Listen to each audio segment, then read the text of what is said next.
this just in, breaking news. No more bullshit. No more bullshit. No bullshit. All right. June 26, 2020, the No Bullshit News Hour. On top of the American Coney Island, downtown Detroit. If you're listening and not watching, let me describe what I have in the background. It's a bunch of cinder blocks covering up the old window of this building that is the oldest, one of the oldest downtown. But I like it because it serves as my fake ass Anchorman library as I sit in my home office projecting the news that I have not lived. It's over. The whole magic of TV is over. You're sitting in your fucking fake ass studio at home and nobody has a book in the background except Sherry Margolis from Fox 2, who's announced her retirement, and she is aces. I've always appreciated her. Smart, caring. She loves this community. Sherry, God bless you. The next endeavor, make me a part of it. I have always admired you, and whatever you're doing next, I'm sure you're going to be aces. Speaking of American Coney Island, we were not going to ship Coney kits for the July 4th weekend, but you know what? The demand is so great. People were complaining. They weren't going to get their All-American dogs delivered, the kits. Special offer. You go online, we shut it down Saturday night. If you go online, you pay regular shipping, we'll pay the express. That's what we're going to do. That's for all the people out there who love this place and love us. We love you. That's the special deal. And remember, you can come on down. It's open till midnight tonight. It is clean, Mr. Mayor. And I know you're sending out the COVID spacing police when we've had 30 shootings in 60 hours. Come bust the balls of the restaurants. What the fuck is going on? It takes a lot out of me to be no bullshit. Hi, Karen. Hey, Charlie. How are you? Oh, can you hear it? Yeah, I can. I can hear it. I can hear it. We were going to have a congressman on, talk about these congressional hearings about the nursing homes and stuff, but we canned his ass. He got pushed out because you can see congressmen 24/7 on the cable news programs. Who is it? No. That's my investor. Oh. Big news. Mark, I got to call you, man. Sorry, you got to remind me to call you. Got big things in the works. Okay. This thing called the Red Shovel Network. Yes. I've located something. Good. To be announced later. I've been working on some stuff to get you back in the studio. Yeah? Safely. I kind of like this. See my library? I know. It's funny, as you were saying that, I'm like, there's only a way we can get those cinder blocks down here. Oh, there's one book. What are you hiding there? A flask? No, that's where I stash my dough, baby. Look at that's one of those fake books. No money in it. Watching you turn around and answer that phone live just took all the pressure off this interview, man. Exactly, dude. No pressure, Brian. So what we got Brian joining us. Not his real name. Not his real name. We'll get to that. But Brian is more important than any congressman because Brian is what the congressman, he's the man that Congress talks about, the experts talk about, the professors talk about, but you never get to hear from Brian, a real person living the real life and the real issues that we're trying to fix. This dude is cool, and I've known him a long time back at the Jack's Car Wash. Is that right, brother? Yeah, that's right. Yep. I worked at Jack's. Used to bring the caddy up there, man. The sweet, was it a 81 caddy? I don't remember. 77 Fleetwood. Okay, yeah. Rod bearing went out. I had to crush it. Okay. Now I'll go into that later, but I was trying to figure out what to say this week, what to write, because Karen, we're a victim of success here. Because what the headlines locally in Michigan now are crime and these nursing homes. Yep. And so I don't want to look like we're piling on. I don't want to look like we're part of a crowd. I think we try to do what our brother and sisters, people like Brian and Mark, want to know about, the real stuff, right? No bullshit. I think it's clarification, Charlie. I mean, and you don't just throw something out there one week and then forget about it. I mean, this is, again, a deeper layer into a conversation we've had for several weeks. And like you said, Brian is bringing us first generation perspective and experiences that everybody else just rehashes. So it doesn't get more real than that. Unfiltered, straight from the people. So let me tell you about two white people I met yesterday morning in a park north of 8 Mile Road. They were older. They were older. Well, they were white people. It's just a descriptor. They were white people, but you're going to know what I mean. They were like older and gray. You know, the type whose dogs get better health care than half the kids in America. Right? They were nice dogs, rescue dogs. Yeah, they're healthy. They had gotten a couple of DNA tests, inconclusive. These people, I quickly surmised, were good liberal people. The guy and I absentmindedly shook hands. That's when his girl shambled over with a vial of disinfectant and dropped a little bit into his palm, and he apologized to her for taking my hand. I haven't touched a stranger in months, he said. And that's the way it's going to stay. That's what she said. And that's how the talk of COVID-19 was sparked underneath the canopy of a suburban walnut tree. Naturally, with such things, it ended in a scowl because that's how it goes in America today. Nothing is worthy of consideration, and nobody is worthy of consideration unless one agrees with the other's point of view completely. Apparently, and obviously, there's no more middle ground in America. I think the governor's doing a magnificent job. That's what she insisted. And without the things she's doing, it would be much, much worse today. Then I'm thinking, it's like exclusive clubs and churches. America has become a place of two impenetrable towers where those within sneer down, convinced of their moral and social authority on the rest of us who aren't so sure about things. When their assumptions are challenged with non-conforming facts, they refuse to consider them. Dogma is irrefutable and unassailable, as holy and sacrosanct as scripture, no matter who's getting hurt. If Whitmer hadn't done what she'd done, then the COVID outbreak would be worse, she said again. And I said, agreeing, that's probably true. And I believe it. But some of the things she's done have probably made the death count much higher than it ought to be. And that's what we're going to talk to Ryan about. So I hope they're listening.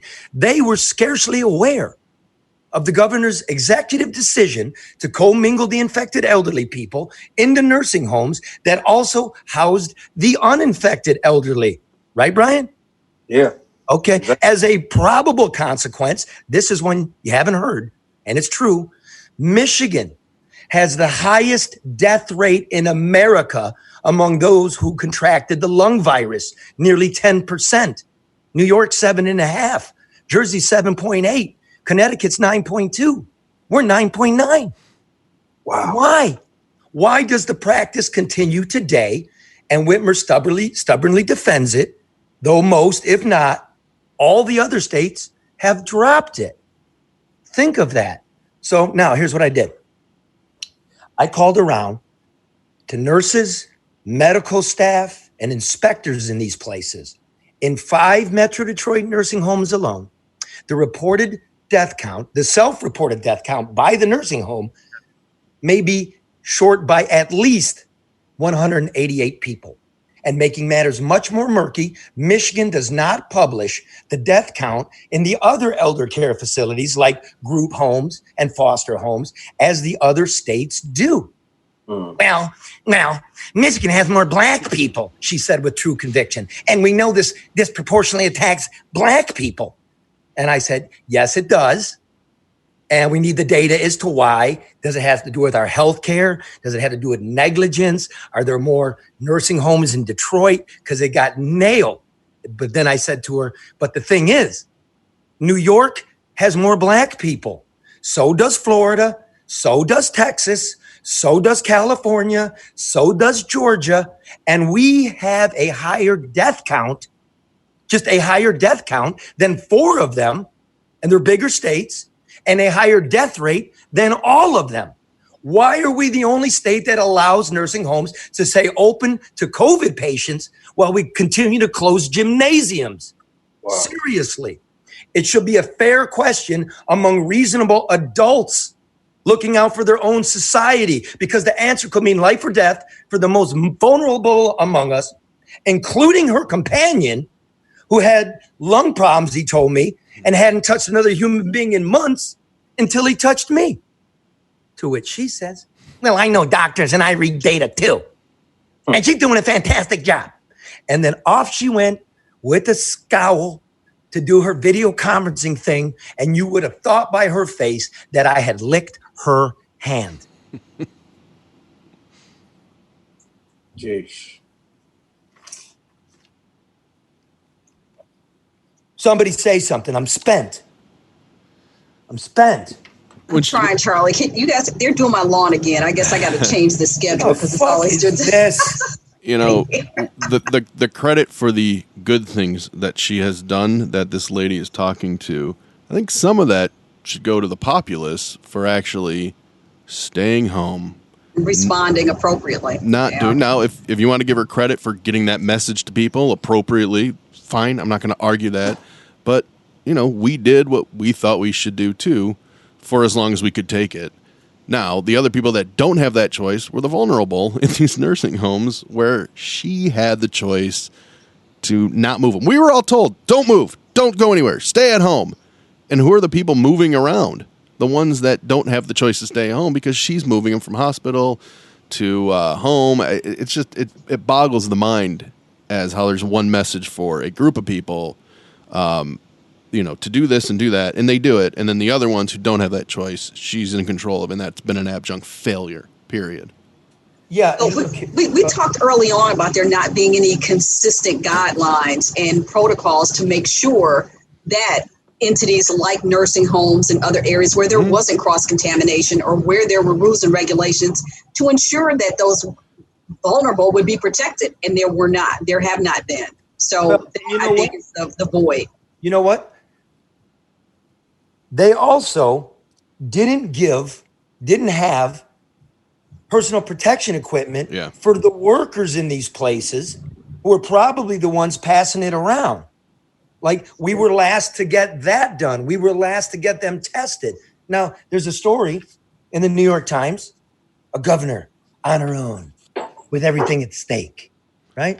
Oh boy, I know the guy that wrote it. What do they mean? Before you start, what do you mean? What do they mean by on her own? Like what exactly? What is the implication there? Why do they think she's on her own? From her living room, Gretchen Whitmer has led Michigan through a pandemic, an economic meltdown, and even a dam collapse, all at a time when government seems broken. Okay, I guess. Charlie, we talked about this in terms of her retaining Pete Buttigieg's PR person early on, because this is an attempt to elevate her national profile. This is all strategic, and people that may know or don't know from behind the scenes, your communication strategy is very deliberate. So not taking anything away from the reporter, but you line up your messages with your platforms, and that's what's happened in her sense. I've written for this magazine. I've worked with Jonathan Mahler, the writer. He's really good. But this one was done by telephone, I guess because of COVID, right? Mm-hmm. Me, I would have gotten a car. I never heard of doing a profile by telephone. But there's no counterbalance to it. There's no mention of things like the nursing homes or the way we handle the jails and let everybody out. And she's saying she has no jurisdiction, but she's issuing decrees, or the 4 emergency orders she signed. I mean, the declarations of emergency, because Mark Hackle, the Macomb County executive, and even Coulter in Oakland County are now complaining. It's 100 days later. Why are we under a state of emergency? A state of emergency allows you to get the processes in place, which they are now, right? The testing, the PPE, the tracing. We have that. We understand what to do. So why can't we have democracy back? That's a question to be raised. All of these things, but it wasn't done. I would have loved that guy to just simply ask her, what do you think you've gotten wrong? Like, I'd love her to be asked, what do you think you did wrong? Not what would you have done different, but what did you get wrong? And I'd love to hear her answer on that. And I'd love to hear her try to spin out of that. Normally, that's how you conduct a thing. Like, I'm by no means some national figure, but I'm a minor figure. I've had profiles of me, and I've gotten torn up even in the most glowing profiles. It's what you do. And Charlie, there were times that, we wanted to place a story to make sure that controlled information was delivered about something. You weren't the person to call for that. I will tell you that firsthand. You don't call Charlie for that. So, but it happens, and that's who did you call?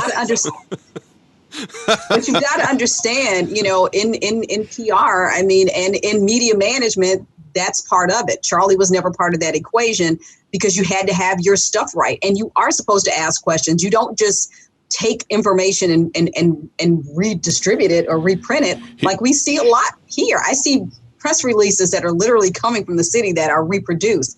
That happens. And I think this was a very strategic placement.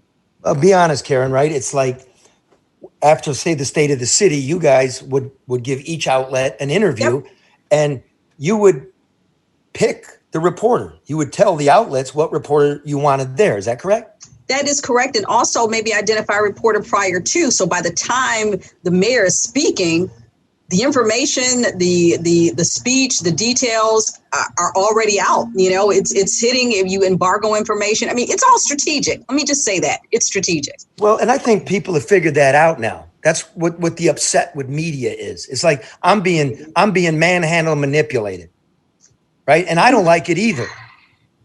Pretty much, but probably I see that now more than ever. I don't know if it's technology, I don't know if it's the relationships, I don't know if it's a reduction in resources, but I see that now more than ever. Well, here's the thing. I finished reading it this morning, and I spent like 11 years at the New York Times. So I know the secret number. You dial the number, and it'll connect you to anybody it'll connect you overseas. You just say the name in it. I was going to call him right now. You know what I mean? Mm-hmm. And ask him, but I'm going to be honest with everybody because we're no bullshit. Yes, there is professional courtesy. Yeah, we do treat each other differently than I might treat you, Karen. I might do the wow, jump out of the bushes, right? I'm not going to do it. The guy's really credible. Maybe, I don't even think I'm going to call him next week. He did his work during a really difficult time. But here's what's interesting. Over 7 weeks, he's making a couple of phone calls a week to the governor. Huh? Okay. The national audience, the national subscription is lower than what we have listening here on our show. We're 100,000 strong, right? We service this community. This community does not read the New York Times. You, madam, don't have 5 minutes for us? You don't have 5 minutes to answer the very solid, well-researched questions that are driving this thing, that's driving you to go to Friendly like that. So instead of doing that, let's just call the governor's press person and let everybody in on how this shit works. Since you're press, you're going to get sent straight to voicemail. Let's see. I don't know if this is this mobile again. Okay, here we go. Ring, ring, ring. This is my life.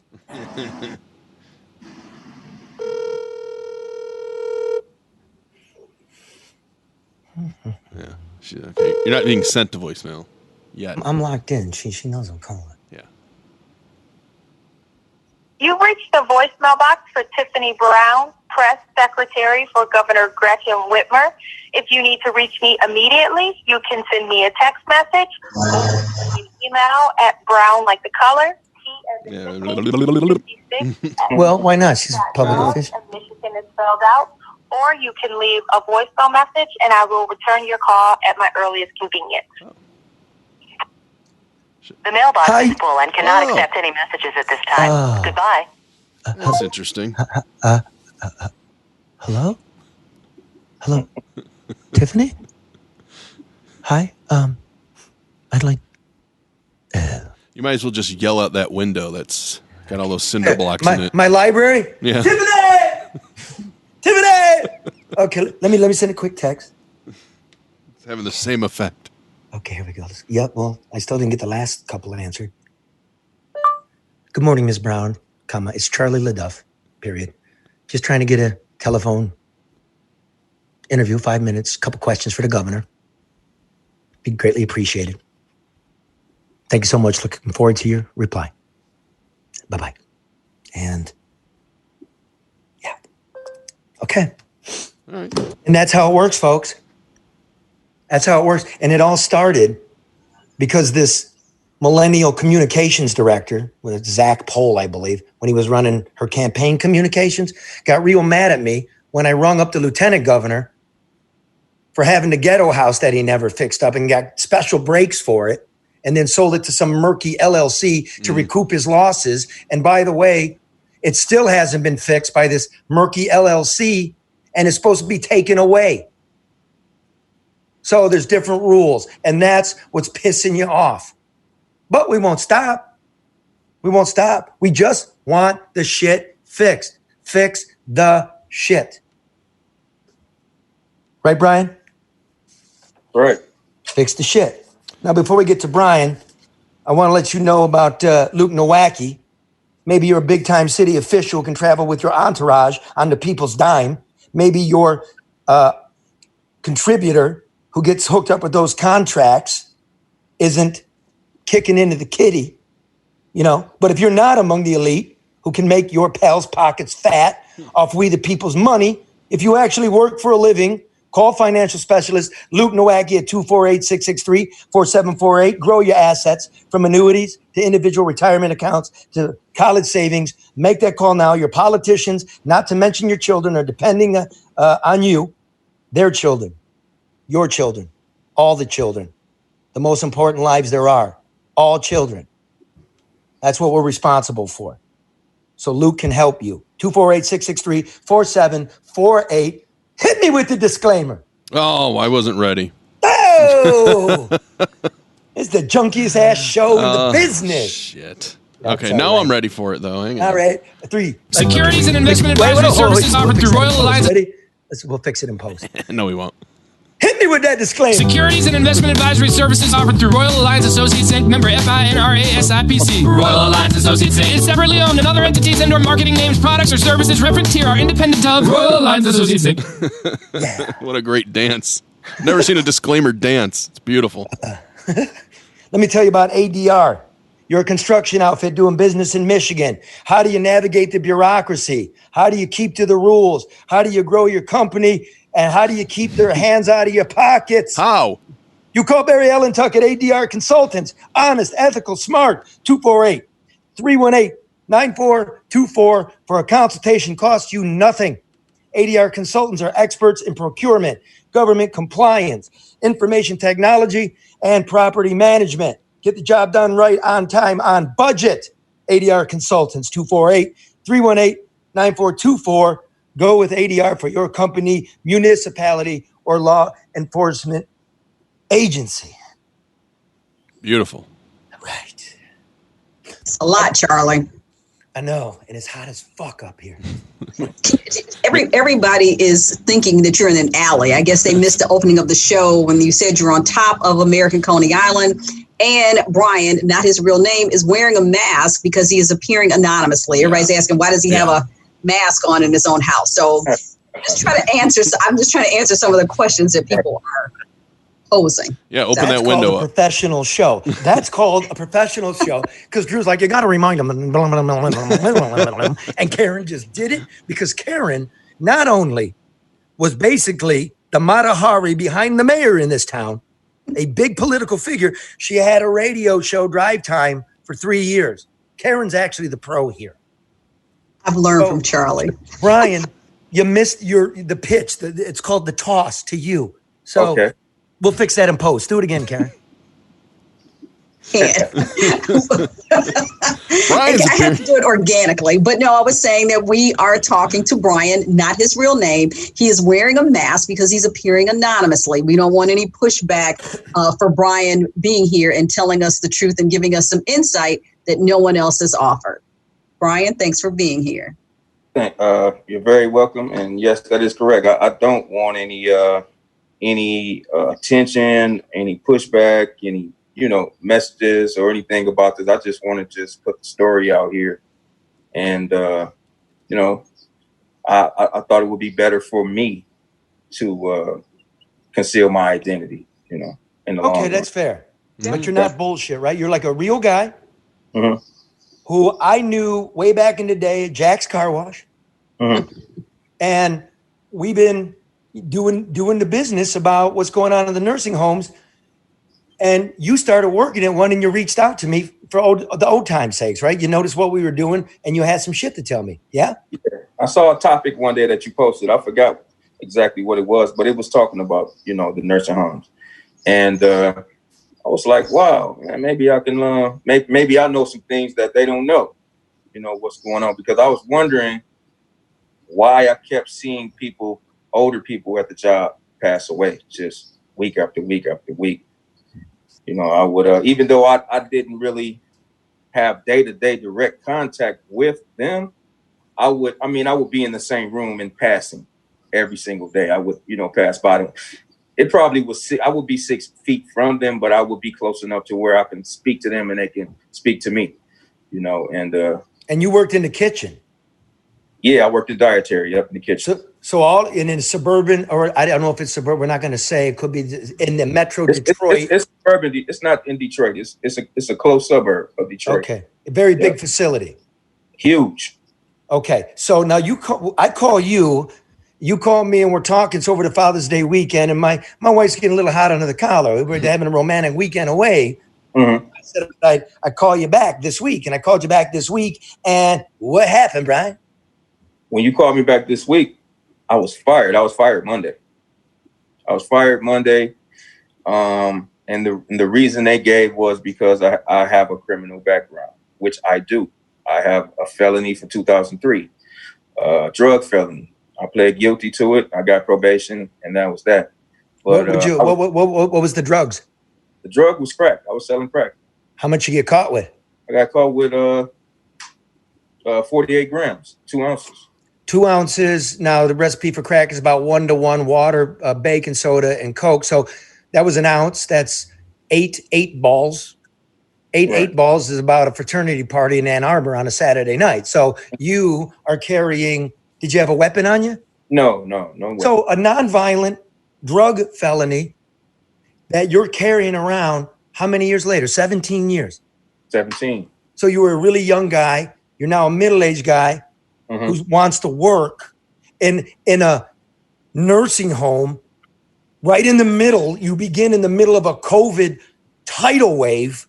Right. You're stupid, dude. Why didn't you take the unemployment? I mean, why you want to be working now in a nursing home? You know what? One of my relatives worked there, and she just asked me one day, "Hey, would you like to work here? You'll be in the kitchen. And you wouldn't be exposed, you know." And I said, yeah.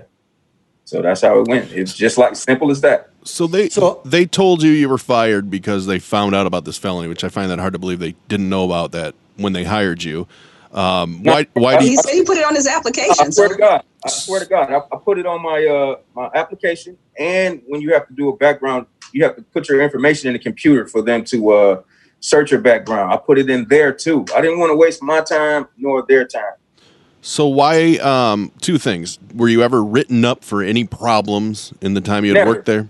Never.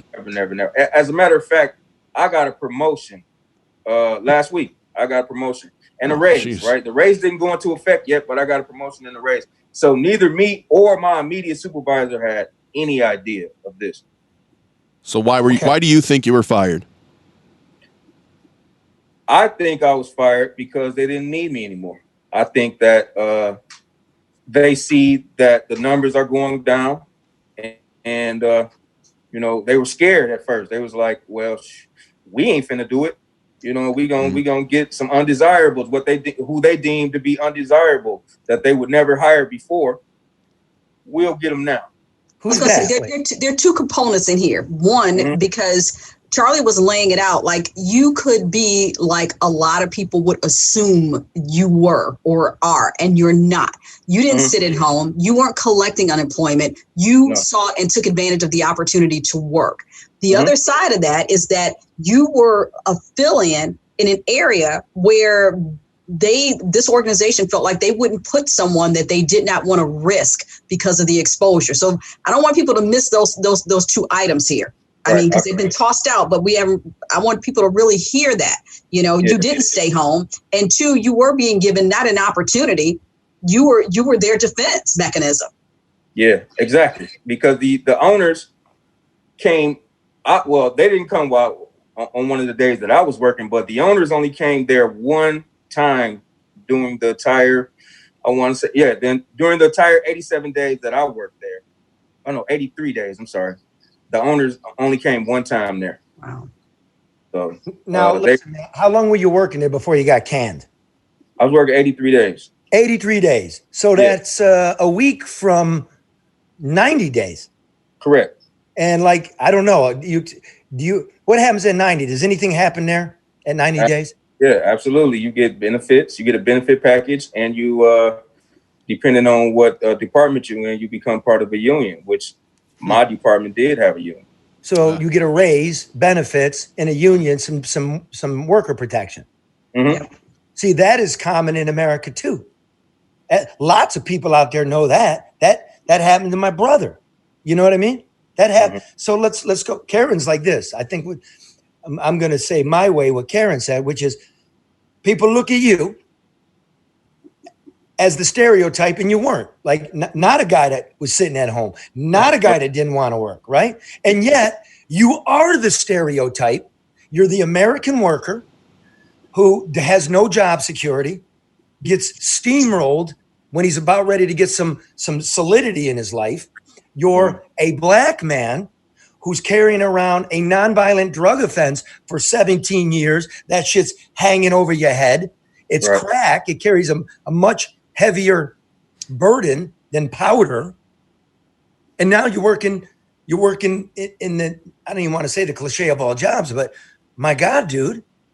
One of the most dangerous jobs in the world at the time. Mm-hmm. Yeah. We were talking like you were a hero until a week ago. Mm-hmm. Now you're just another motherfucking felon. Bye-bye. Unemployed.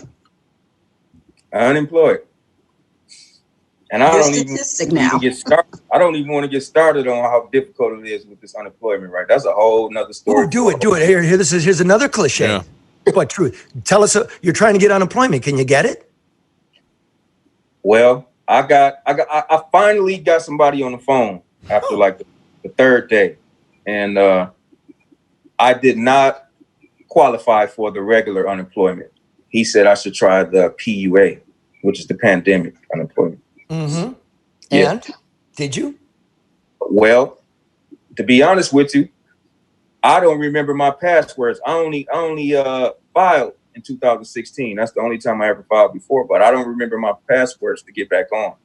And I can't get past the first stage. And I need them to go in there and reset it or delete it and let me start from scratch. I can't do it. So dude on the phone wouldn't do it for you? No, he wouldn't do it for me. You asked him to do it? Yeah, oh yeah. What the fuck? Here's where I go. Here's where I go like this. Governor, fix the shit. Fix the shit.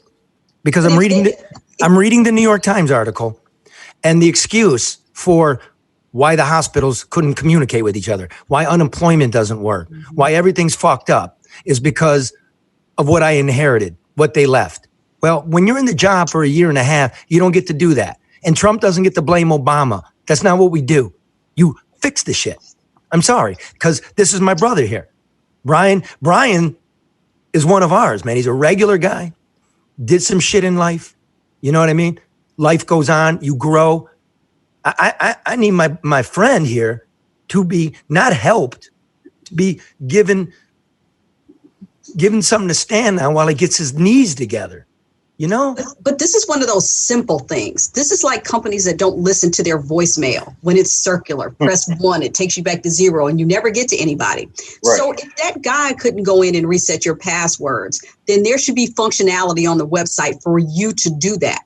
And if it does, that's a basic, simple kind of thing that takes off a whole lot of pressure of everybody, just making sure that the process works. And it doesn't. Or you could have people back in the unemployment offices that might be able to help you face Yeah, to yeah, face. because it was a little more than just that. It's when I put my social security number in, it says your social security number is already linked to another account. So maybe I have multiple accounts or whatever it is. It seemed like a simple task that they would have been able to take care of over the phone for me. Yeah, well, it's like the computer program should take it to the old account. Yeah, exactly, and give you the opportunity to verify and reset. Does your relative still work at the facility? Yes. Have they replaced you with somebody new? I don't know. I've been kind of down since then. You know, I haven't been really talking much. I haven't been on my Facebook page as much. I've just been in a different space since that happened to me. There, another stereotype of the American person. You're down. You don't know what the future is. You know what I mean? It's hard to get up. You do right and not get the benefits of doing the right thing. That's the thing. Do right, be well, you know, play by the rules, get your life together, go to work. Don't try to screw the system, but you still get the short end of the stick. That would be worthy of being down. That's understandable. And I made a few calls. I checked in. This story is true. Because, you know, we're not just letting a dude I knew from the car wash just come on and say, I've done the due diligence. You can believe me or not, but it does check out. Now, here's what I want to do, Brian. The next part of it. You worked in the kitchen. You were a porter. Correct. Like they had a COVID wing and a non-COVID wing, but everybody's in the same building, right? Everybody's in the same building. Everybody using, were there separate dishes for the COVID people and the non-COVID people? Okay. Now, they were supposed to be separate dishes, and they were in a tub with bleach water in it, right? After the people ate off of those dishes. Before that, I just want to say, why didn't they give them disposable plates? You know, but all right, back to we can go to that. You were suggesting that they give them disposable plates, and they didn't want to pay for disposable plates. That's what I'm assuming. I don't know. Management has not returned my call. Let me put it like that. But so you suggested paper plates, and what'd they say to you? Well, I wasn't the only one that suggested paper plates. Everybody in that kitchen suggested paper plates, and probably some of the CNAs that work there too. But this is what they said. Nursing assistants. This is nursing assistants. This is what they said. The dietitian, the head guy in the kitchen, he said it was a dignity issue, right? People eating off paper plates if they had COVID or whatever. Dignity issue. I felt like, you know, seeing the people every day, I don't think they would have even cared what kind of plate it came on. People just wanted to eat. They wouldn't have gave a damn about that, man. But I figured, like, even if they did, would they want to be dignified or would they want to be alive? Yeah. So, you know, that never made sense to me the whole time I worked there. Why did we give them plates? So let's do it like this. Like, what would happen is they would eat, the COVID people are on the second floor, the non-COVID people on the third floor, right? Same one floor. Yeah, it's only one floor. It's only one floor. Well, I'm not trying not to give it away, dude. You know, okay. I mean, generally speaking. I got you. So it's one floor. And what divides the COVID wings? Is it like hospital doors and a ventilation system and then another set of doors? And what separated it? A set of doors and some plastic. What do you mean some plastic? Some plastic in front of the doors. You mean like a tarp? Yeah. So they hung some plastic? Yeah. That doesn't work. Yeah, set of doors. Maybe two set of doors. One set of door, there's a room, and then another set of doors. But what about the other people who may have had it that they didn't know? Mm-hmm. What about them? They were eating off the plates that was circled. Oh man, it's messed up, Charlie. So a dude would go in and pick up the plates from the COVID patients. He'd pick them up with his hands. He'd put them in the bucket. He'd pick up the bucket. He'd take it to the kitchen. He'd set the bucket down, and he'd put the plates into the bleach bath, right? No, he actually the aides in that worked in the COVID unit, they actually put the plates in the bucket, and the guy brought the bucket to the kitchen, right? So everybody's touching a bucket. Absolutely. And then it's going to the communal dish room with the water that spreads this shit, right? Absolutely. And then these plates and this water, that goes to the quote unquote healthy people. In my opinion, yes. They would say this would be their rebuttal. Well, the water is 190 degrees, so that kills any and all bacteria, which they constantly checked. But, which is true. But then again, I'm supposed to say 6 feet away. I got guys handling plates, walking into the communal air, the bath, right? The shit's getting on the walls. It's getting on the floors. It's getting on the stainless steel, like the gas pumps the governor was worried about. So when she's writing these decrees with the big flowery language about COVID wards and PPE and all of this stuff, in real life, that's what we're asking you. You're the guy to tell us. Yeah. That sounds better than what the real life was. Yeah, it's a lot of young kids that work there, and from what I saw, the young kids really didn't care that much. They were just trying to get through their shift. So sanitation practices wasn't always practiced. I'd probably say about 60 to 65% of the time it probably was practiced, man. It was young people who may have been good people at heart, but just really was just there to just get through 8 hours of a job. And you and I were talking over the weekend. You were just talking about a man, we'll call him Mr. Johnson. Tell me about Mr. Johnson.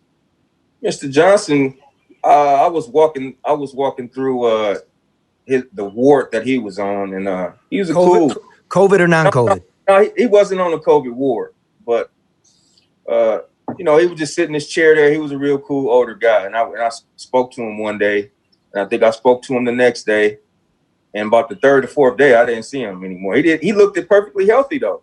To be his age, he was not on the COVID ward. He was in a regular quote unquote regular ward, and after about maybe 5 days, I don't remember exactly how many days it was. I never saw him again. And I asked what happened to him, and they said he passed away. And of course, they said it was COVID. All right, bro. Yeah.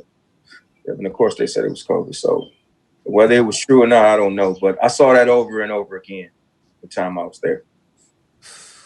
People dying from COVID that was in a quote unquote regular ward. So were you tested before you were allowed to start? No, I was not. Were you ever tested in your 83 days? No, I was not. Was anybody tested that you know of in your 83 days?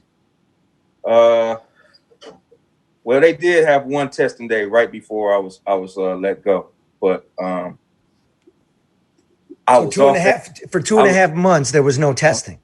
2.5 months, no testing. Correct. What a colossal fuck! Do you think this is a colossal fuck up? You lived it. Would you go home and go, God damn, what are they doing? Every day. But what they did was they checked our temperature before we start when we come through the door. Yeah. I guess it's well, something. I mean, but you think for senior citizens who may be more susceptible that there would be some protocol in place to ensure that employees, staff were not asymptomatic and just that extra precaution to make sure that they were being protected. Right. I would think. Me too. Wow. My 2 cents. So my brother here, I'll throw some stats out at you. Okay. I'm going to round off. Okay. About 7,500 positive cases in Michigan from nursing homes alone. That doesn't include foster care or your, run-of-the-mill assisted living or recuperative places. 7,500 in the 450 nursing homes. About 3,500 workers tested positive, and that, as you said, that's only recently. Yeah. So if you add that up, that's 11,000 people. We have 60,000 positive tests in Michigan. That means 1 out of 6 cases that they admit to that we know of were in nursing homes. We know that 1/3 of all deaths so far, and the count's not correct, 1/3 of all deaths are from nursing homes. 20 workers are reported to have died and 2,000 old people. So it's pretty obvious to me that not only were they catching it from each other, but it was being transmitted by you guys. It had to be because they weren't leaving. And they had visits, but the visits was through a window from outside. So it had to be one of those two things. or both. And yet, for those 80 some days, did you have all the appropriate personal protection equipment? The mask, the gowns, the gloves, the shield. Yeah, I did, but everybody didn't. I did though. You did, but everybody didn't. Like, who didn't have it? People who they were still hiring, new people. They never stopped hiring when they hired me. They kept hiring people because people would get there and see what's going on and they would quit. They were like, "Nah, I'm not going to be a part of this." But what about the chef? The chef, no. He had a mask and some gloves. He didn't wear PPE. Like what you got on now. That's all he had, and some gloves. Yep, mask and gloves. Yep. So the guy preparing all the food wasn't even as well equipped as you. No. Brian, did they ever provide any kind of special coronavirus COVID-19 training? I mean, like what, like a 10-minute video or whatever? Any of it? Yeah, like a 10-minute video, probably at orientation. And, from time to time, as new updates came about, the dietitian would update us some stuff. Yeah, to be fair, yeah, he would.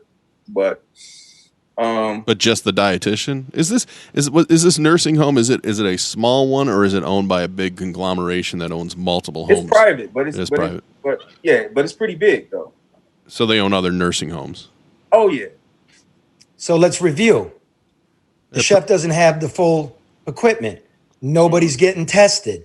There's a plastic sheet put in place to create a new ward. Were you ever visited by inspectors from the state that you know of? No. Boom. No state ever came. But we discussed this on a daily basis. Hey, the state's coming, so we gotta be up to par when they get here. Right. What did up to par look like if they never gave you what the expectations were, in terms of compliance? I mean, what does up to par mean? Well, up to par mean exactly what you just said. PPE on at all times. Let's see, certain precautions that were put into place just for the COVID. They want to make sure that we're doing everything we're supposed to be doing, but they never came. And if they did, it would have been a clusterfuck. Excuse my language. Oh, no, go ahead and use it, man. It's explicit language is really popular with people. Right. It'd be a clusterfuck. Listen to what he's saying. Yeah, Listen to what he's saying. Same dishes. Oh, what about the cleaning crews? Did they hire specifically separate people to clean the COVID ward and specifically separate people to clean the non-COVID ward? They would switch up people. 1 week you on the COVID ward, next week you're not. It'll be another person on there. So no, it wasn't consistent.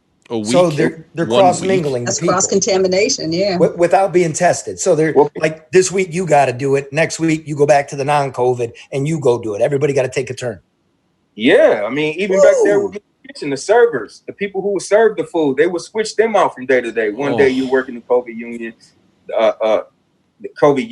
then the next day you may be working a regular unit. So yeah, it's always this is awesome, dude. Wow. In the sense that it makes no sense. It's really pretty flowery language, right? All the experts can talk all they want, and you, the real frontline worker, and you worked, are going, dude, it was bullshit.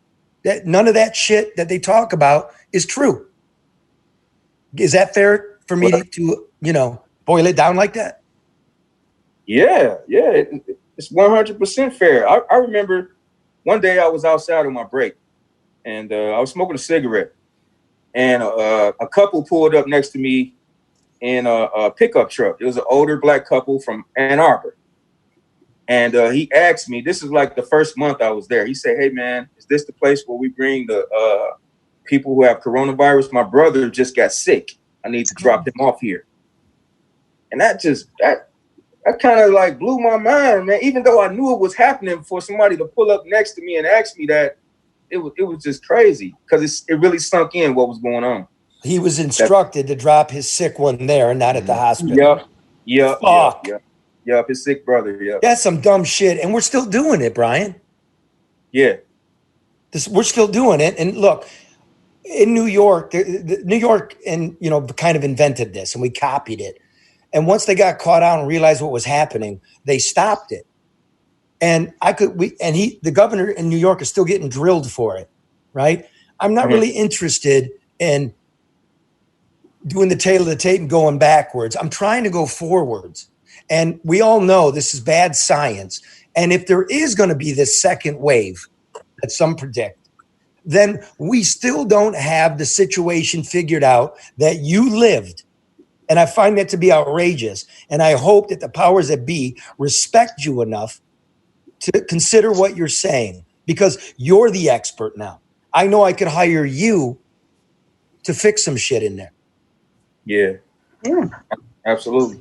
But they're rubbing nickels. What would you do, Brian? I mean, because in my opinion, usually people that have a hands-on connection to day-to-day operations, you get to see what happens. Those are where the solutions tend to lie.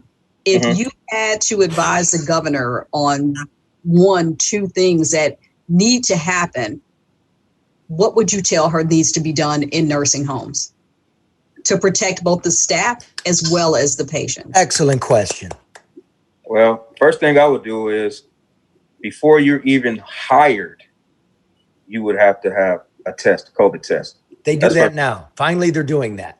Okay, before you even hire. Secondly, weekly testing, at least once a week, which I did hear that they're starting to do now. They wasn't doing it when I was there. What's the date today? What was the what? The date today's the 26th, correct? June 26th. It's not required for 3 more days. So they're getting to it like everything else. We're getting to it.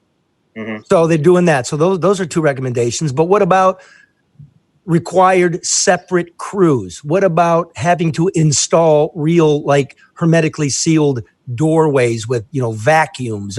What about that kind of thing? Absolutely. I think you need that, because we definitely don't have that there. Like I said, it's just 2 doors separated by a room, and then 2 more doors. But in my department, people were interchangeable. I think for far as the I said CNAs because I don't know the proper term. What is the proper term, Charlie? Certified nursing assistant. Certified nursing assistants. I think they paid them like $40 more a day to work there or something. So hazard pay. Yeah, hazard pay. Yeah, which I think that's kind of nuts too. $40 to risk your life every day, but it goes back to what you said, Brian. Tapping into those people who were who needed it the most, the ones who would normally not get hired, the ones who may have been unemployed and looking and needing a job more than the rest. So let me do this. There you go. So it reminded me of something. Brian, how'd you get to work? How I got to work? I got to work any way that I could because I don't have a car. I caught the bus. Caught the bus. Caught the bus. Yeah. You in one lung, 4-tuck, catching the bus. You're going into a COVID pit, then you're getting on a bus, and then you're going home. What city you live in? Back on a bus. I live in Detroit. Well, what city got hit the hardest? Well, Detroit got hit the hardest. Boom. Yeah. I can do some tracing. Very good point. Yeah. Fuck me. What's wrong? So let me. A lot of people are concerned, about where this leaves you now. Suggesting that you contact the governor's office directly. That number is 517-373-3400. Also ask 517-373-3400. That I contact the governor directly. Me? That's the office number. Yeah, and say because you need help with your unemployment.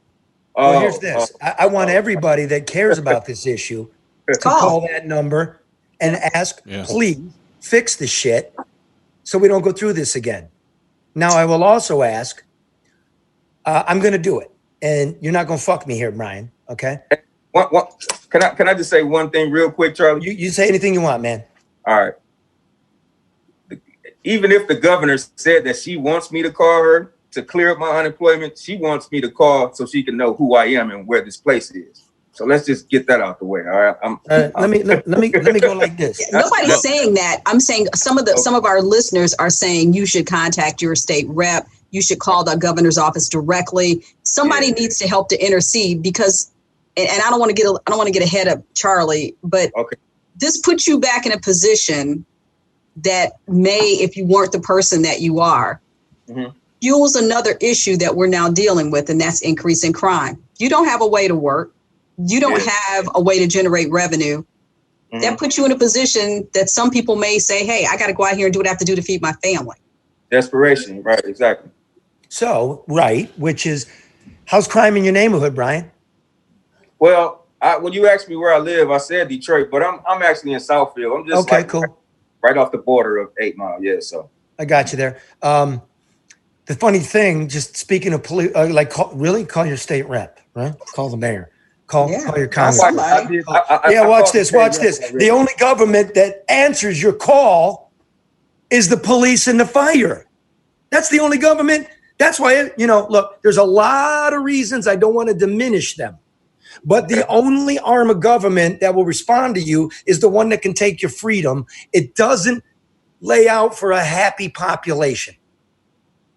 So if I know you and you find Brian to be credible, and he is, get a hold of me if there's some employment opportunity. Brian, make the pitch, man. Are you a hard worker? Absolutely. You need the work? Yes, I do. You show up on time? This is yes. I never missed a day while I was there. Yeah, in the middle of the pandemic. I mean, I think that speaks for itself. So look, if I know you and you got something, this guy will climb. Help him out. I mean, he's a good one. He's one of ours. Like, I could be related to you, dude. You know what I mean? I'm seriously. I see the resemblance. I know your youth. You know what I mean? I had a youth. I got brothers. I got cousins. Yeah. You're now a man, a middle-aged man who you got kids? Yeah, I got one son. And you feed him, right? Well, no, he's grown. He's 21. Okay. Well done. So it's just you. Well, how's he doing? He's doing good. He's in school. Good. Well, right now he's not in school, but. Yeah, I get you. Yeah. So he's a college guy. Yeah. It'd be nice if you could help him with the books or some gas money or tuition, eh? Yes, it would. Most certainly would. So, let's again, hey, Luke, I don't know. Barry, I don't know. I don't know, man. The American Coney Island, maybe? I don't know. We got it, Charlie. Okay. I mean, and I know a lot more of you out there. So listen, get a hold of me. This is a good dude. And, as we always say in this show, Brian, like, you got to try to love one another, man. If I'm not going to wait for the government to do it. I'm not going to. I don't really think they're really looking out for us. They're looking out for themselves. Sorry if that sounds negative. That's what I feel about it. However, they do owe him his unemployment. They do. That's true. Fix the shit. So maybe people listening that keep saying that they should call the governor's office, they'll call on your behalf and say, hey, this is a glitch that needs to be fixed. I mean, it's not a major overhaul. You have an IT person that is a lieutenant governor. I would assume that, the kinds of things that are supposed to make it convenient for residents to resolve their issues, to garner information, get the resources that our tax dollars pay for, would have access to it. And we don't. We don't. Brian, looking back. Go ahead, Mark. I was just going to say, looking back on it all with the headaches that maybe taking that job has created, do you regret working there for the 83 days? Man, that's a good question. Looking back. Hey, well, that's what I pay him for. Wow. I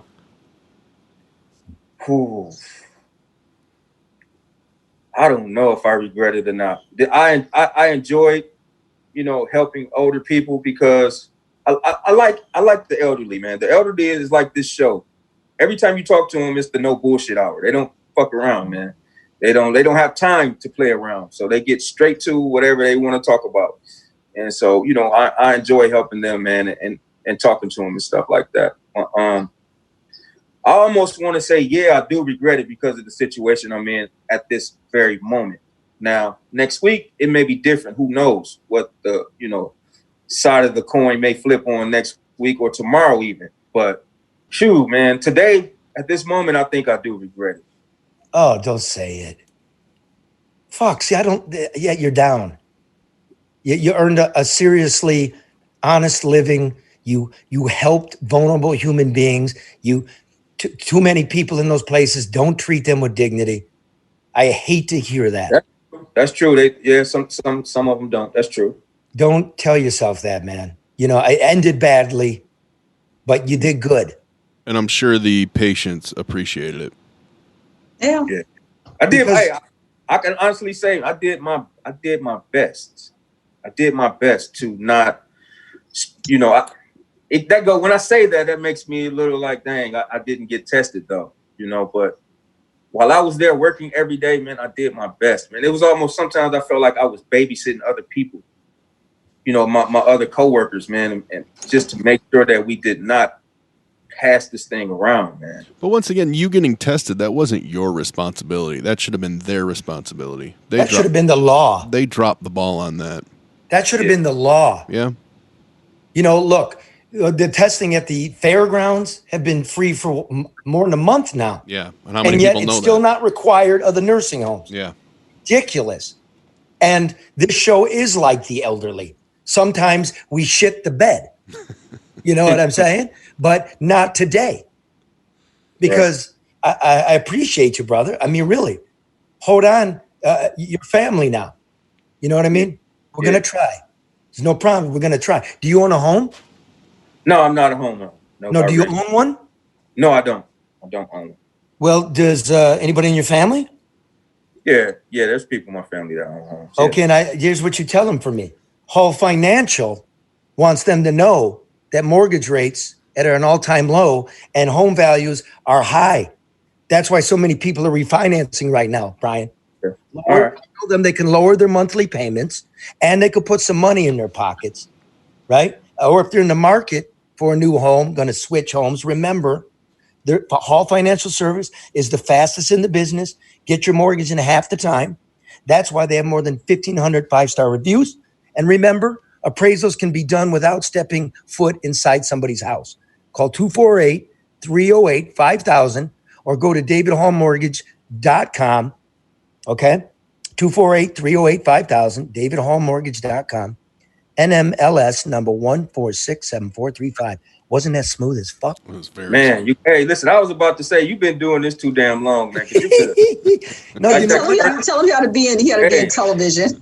like Carl, whatever the attorney name is, I think it's Carl Collins. He is good. You know what I'm talking about?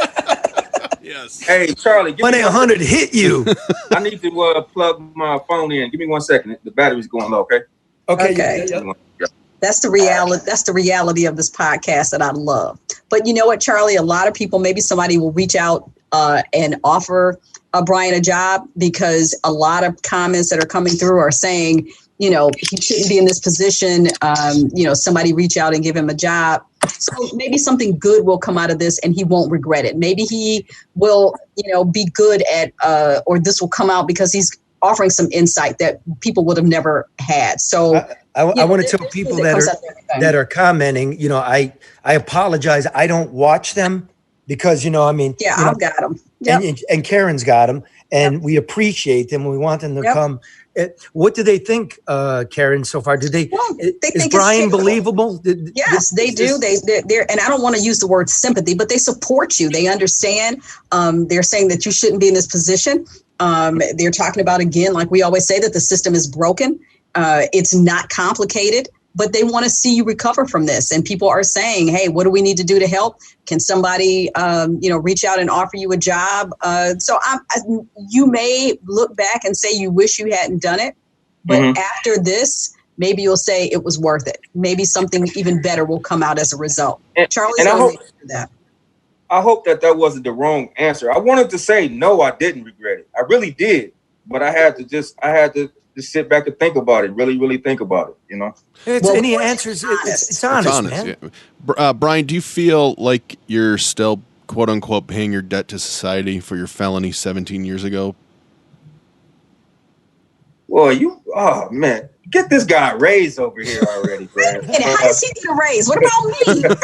About me, motherfucker. Well, hold on, wait a minute. Before you answer that question, we've got, I guess he's an attorney. He's saying, Charlie, how do we get Brian's record expunged. So I don't want to interrupt Mark, but Michael is asking, how can that happen? So we need to figure out so that you can get rid of it. It's a whole nother issue. Michael, if you don't know how to do it, none of us know how to do Well, it. no, not the process, Charlie, but to be able to reach out to him to get it done. Come on, you know. Oh, he wants me to reach out to him.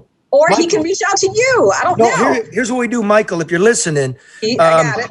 Here's what you do. Go to just email me, bro. LeDuff10@gmail.com. LEDUFF10@gmail.com. Give me your number. I got it, Charlie. Okay, we got it. You hear that, Brian? May we can help you with that. Okay, now go ahead, Mark. I apologize. Ask the question again, Mark. Well, I just wonder because, you have the felony, you serve your sentence, but then, you still have to report it when you apply for the job as you did. And then they use that as a reason to get rid of you. Or do you still feel like you're paying the price for your crime? Yes, I do.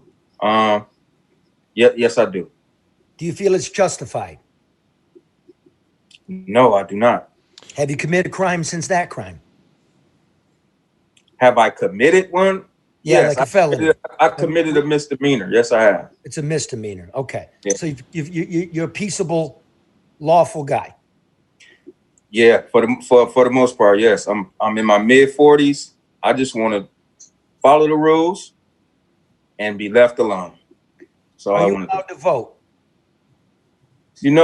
Hey, man, I don't even know if I'm allowed to vote. I never voted before. I was told I don't do a lot of research as you can tell, man. That's why I was quiet most of the interview when y'all was talking. I don't like to talk about stuff if I'm not completely sure about it.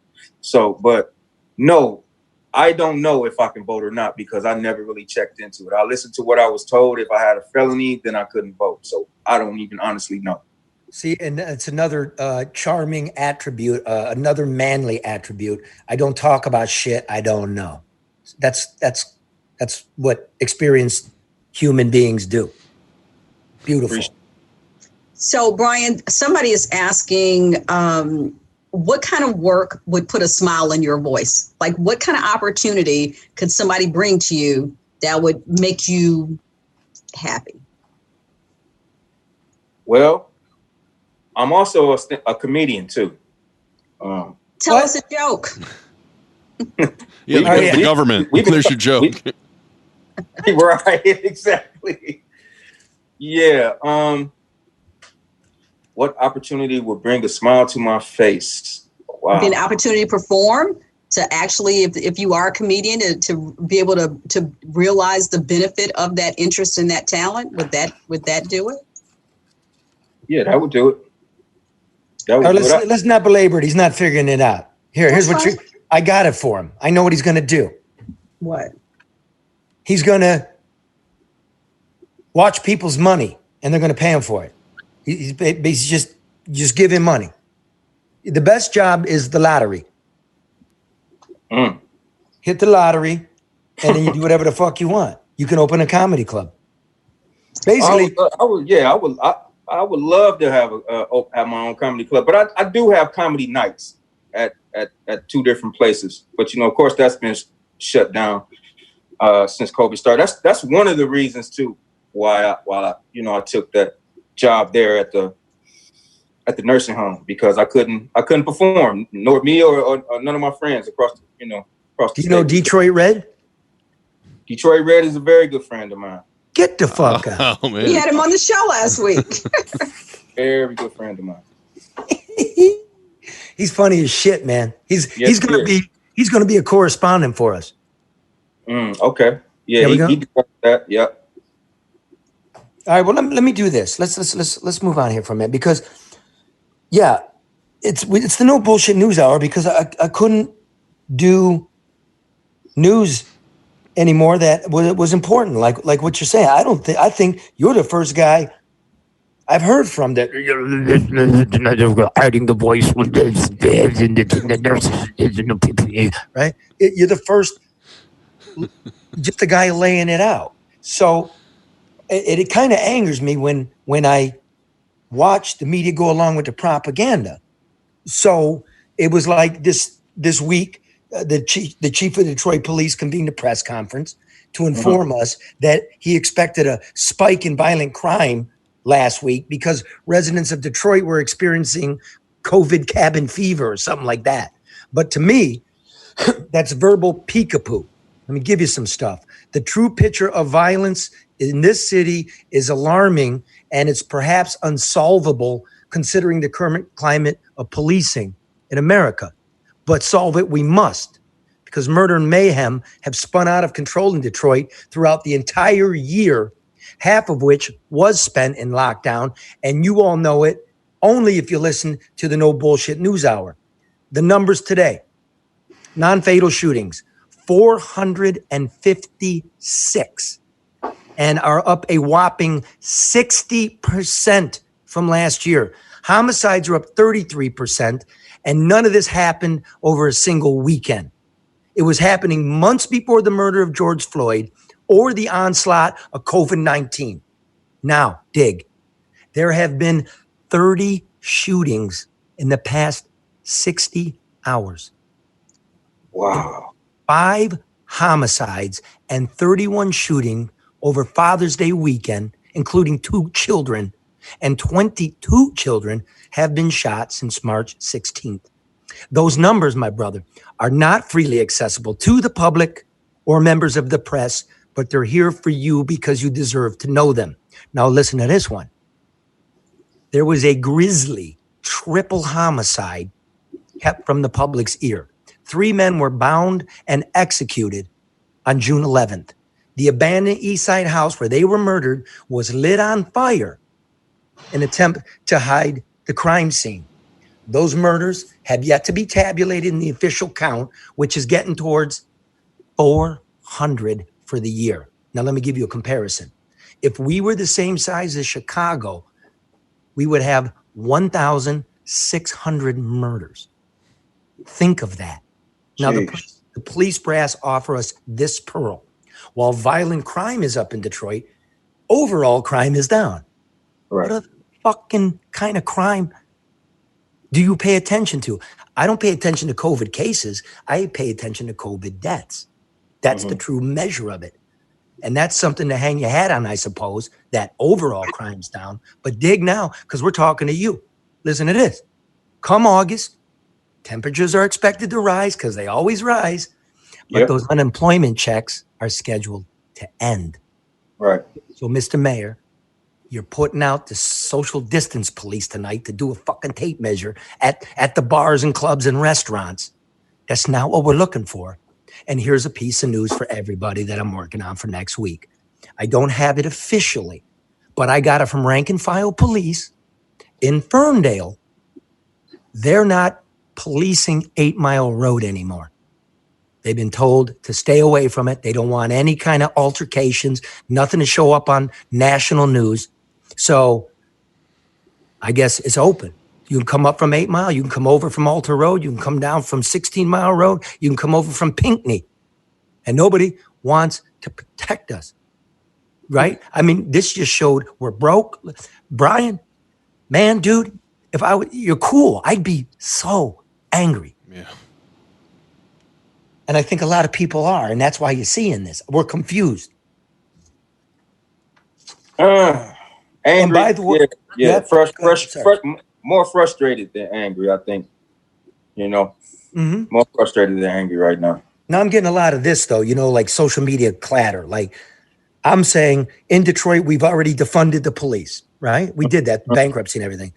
But listen, people out there, you're yelling at me saying, I don't understand what the movement means. Go to a website. And I'm saying, if you got to refer me to a website, the message is lost. I support what you're doing. I've been doing it for a decade here. And then in LA before that, in New York before that. Here's the thing. We need public safety, but the movement now is let's take some money from the police because their budgets are too high and invest them in schools and mental health, which I've always been a believer in. My wife is a psychologist. My wife works in the public schools. We're working to help fix things. But I don't believe a skeletal police force is going to help you get there. We need to find the money from other appropriate places, like all the Grafton bullshit, all the skyscrapers down here. There's plenty of money, but you got to do your work. Yeah. And the nursing homes were shit before COVID. That's why they're a cesspool now. Nobody's talking about we got to fix them. And that's what I hear. What do you hear? I hear they were a mess before the COVID. You know, they were already a mess. That's what I heard. But Detroit News did a good story this week. Did a more in-depth analysis than I did, but it was on this show. 11 out of the 21 so-called hubs where you take the COVID people, which by the way, people, the hubs had non-COVID people. They have the plastic doors like Brian's talking about. 21 out of 21, 11 had 1 or 2 stars out of 5 by the federal government. These were shit cattle pens. This was our answer. So that's great. That was fun. Fun, yeah. Yeah, it was. Sorry, well, I don't know. I mean, you gotta like 2 minutes of jokes. Take us out here. Oh man, you know what, dude? You better do it, man. Nice, don't nice fuck putting up. him on the spot. Yeah. I'm not worried about screwing up. He's been talking about all that stuff. I'm more concerned about taking the attention from what we were talking about. I'm not really in a jokey mood right now, to be honest with you. I'm not worried about screwing up. I've been doing this for 5 years. I don't want to take away from the attention to what we were discussing, though, man. Because it was important. Yeah, it really was, and cool. No, I don't even know why I even said I was a comedian anyway, but yeah, I don't want to joke right. That was a good joke. Yes, to you also. You've got Instagram TV, you've got Twitter, you've got Facebook Live. So there are platforms that you can use in the meantime to build your audience for your comedic interest and career. Yep. Well, listen, how can I get you? I got somebody here on social media wants to send you a duck do. They want to send me a what? A duck do. You got any use for a duck do? What is that? A duck do. I don't. I'm guessing this is one of your best jokes. Okay, come on with it. What's a duck do? What's a duck do? A duck quacks. It's family friendly, this show. Okay, you got me. I've been hit with it before, Brian. That's why I knew what to say. Mark, don't you have a drum roll or something? Yeah. Okay, look, it's like a million degrees up here. I want to get the hell out. Who wants the last word? Okay, everybody gets the soapbox. 30 seconds. Karen, go. I just want to say thank you, Brian, not only for what you've done, but for sharing your story. And know that you are an inspiration to your son and to the thousands of people that will hear this story. So continue to be strong. Something's going to come through for you. And people are going to rally behind you and make sure that you transition to the next level. So thank you for being here. Don't answer that. It's Mark. Very beautiful, Karen. Mark. Well, Karen took 30 seconds. Go. She took exactly what I was going to say. No, then say I'm just to say, with all the negativity. I mean, Brian, great attitude. Keep plugging away. When everybody's sitting there arguing with each other and citing numbers, just remember there's actual people behind those numbers. And Brian, you get the last word, my brother. And I'll call you a couple hours from now, all right? I'll let this sink in, but take us out. I just want to say I appreciate y'all letting me come on here and, get this off my chest. And hopefully this will get back to the governor. And when it does, hopefully she'll make a change. Because the one question that I thought you guys were going to ask me, I didn't hear was, why do I think the governor allowed this to happen? Was it money motivated or was it negligence? She just didn't know any better. So I just hope the interview makes a difference. Well, answer What's that. your answer? Yeah. You want me to answer it? Yeah. Yeah, bro. I guess I'm going to take the cop, right? I'm a cop out right now because everybody's calling her Big Gretch right now. Big Gretch, right? You heard the song and everything, right? Yes. And I want to be on code with that, man. Even though what I saw made me think otherwise sometimes, but I think it was a mistake, man. I think the more that she hear about what's really, because she haven't been there to my knowledge. I don't think she went walking through no nursing homes. especially unannounced. Even if she did go, you got to go unannounced so you can see what's really going on. You don't want people to get ready, but I don't know, man. I'm hoping that it was just a big mistake on her part, man, and she can do something about it now. He's not protected by the code. That was misplaced, in my opinion. The whole big Gretch, the buffs, the whole thing. Yeah. That's not a code he's entitled to. Let me just say that. Let's leave it at that. All right, thank you, Karen. Look, I don't play that shit. Just get it fixed. The last word goes to Mannequin Joe. Where is he? The voice of the That's sky. him. Didn't you hear him? Beautiful. All right. No, the way Thanks here he for is. that, Joe. Are you trying to get crazy with this, eh? Don't you know I'm loco?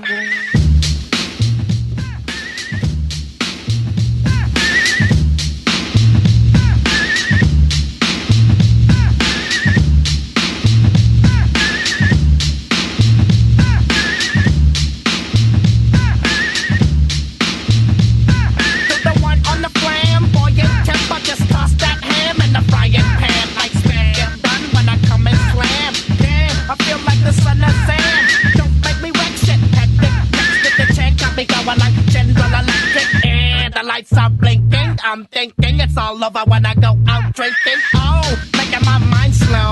That's why I don't fuck with the big 4-0, bro. I got to maintain, cause a nigga like me is going insane.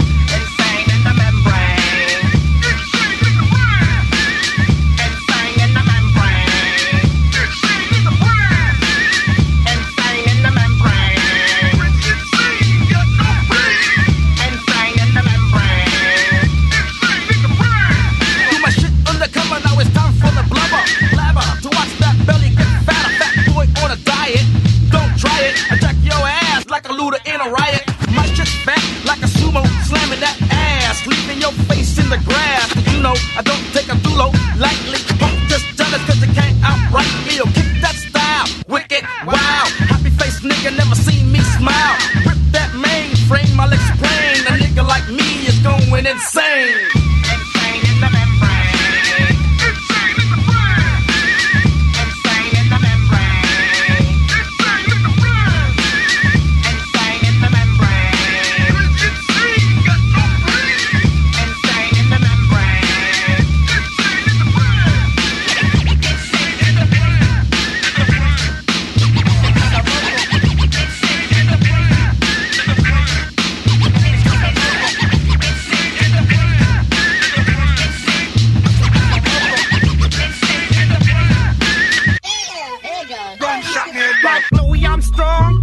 Trumpet, I'll hit that bong and break you off something soon. I got to get my props. Cops come and try to snatch my crops. These pigs wanna blow my house down. Head underground to the next town. They get mad when they come to raid my pad, and I'm out in the night too scared. Yes, I'm the pirate pilot of this ship. If I dip with the ultraviolet dream, hide from the red light beam. Now do you believe in the unseen?